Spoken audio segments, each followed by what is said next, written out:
நான் இந்த படத்த அ பார்க்குறது என்னன்னா, ஒவ்வொரு தலைமுறையும் தனக்கான வாழ்க்கையை, தனக்கான எதிர்காலம் என்னவா இருக்கணுன்றத, அவங்களுடைய முன் தலைமுறைகிட்ட இருந்தும், எந்த சூழல்ல அவங்க வாழுறாங்களோ, அதிலிருந்தும் அவங்க கத்துக்கிறாங்க. ஒரு ஒரு ஒரு 50 வருஷத்துக்கு முன்னாடி, அ ஒரு 60 வருஷத்துக்கு முன்னாடி ஒரு ஃபேமிலியில வந்து 4 பசங்க, 5 பசங்க இருப்பாங்க. That was the most common thing. ஒரு 50 வருஷம், 40 வருஷம் 2 பசங்களா மாறுனாங்க.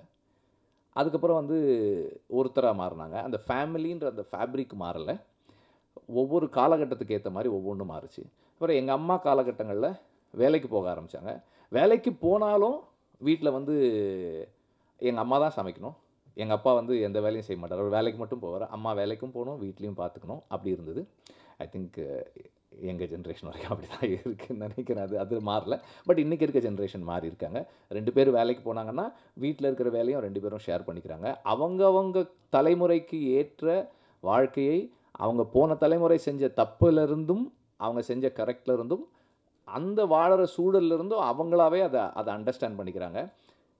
இந்த தலைமுறையுடைய வாழ்க்கையை போன தலைமுறை ஜட்ஜ் பண்றதும், இந்த தலைமுறை போன தலைமுறை வாழ்க்கையை ஜட்ஜ் பண்றதும் சரியில்லன்னு நான் நெனைக்கிறேன்.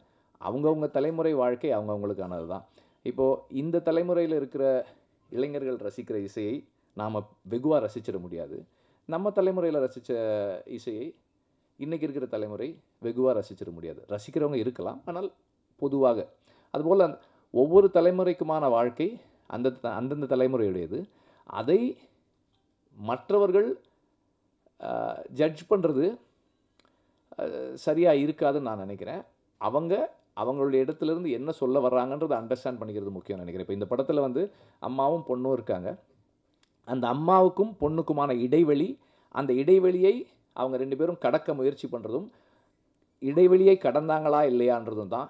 அவங்க எந்த ஒரு பாயிண்ட்ல 2 பேரும் ஒருத்தர் ஒருத்தர் புரிஞ்சுக்கிறாங்களோ, அல்லது புரிஞ்சுக்க முயற்சி பண்றாங்களோன்றது தான் இந்த இந்த இந்த படத்தினுடைய ஒரு ஒரு ஃபைனர் ஆர்க்ன்னு நான் நெனைக்கிறேன். வெவ்வேறு விஷயங்கள் இருந்தாலும், இதுக்குள்ள ஒரு தாயும், மகளும் ஒருவரை ஒருவர் அவர்களுடைய குறைகளோடு ஏத்துக்கிறது தான்னு நான் நெனைக்கிறேன். அந்த அளவுல நான் பார்க்குறேன்.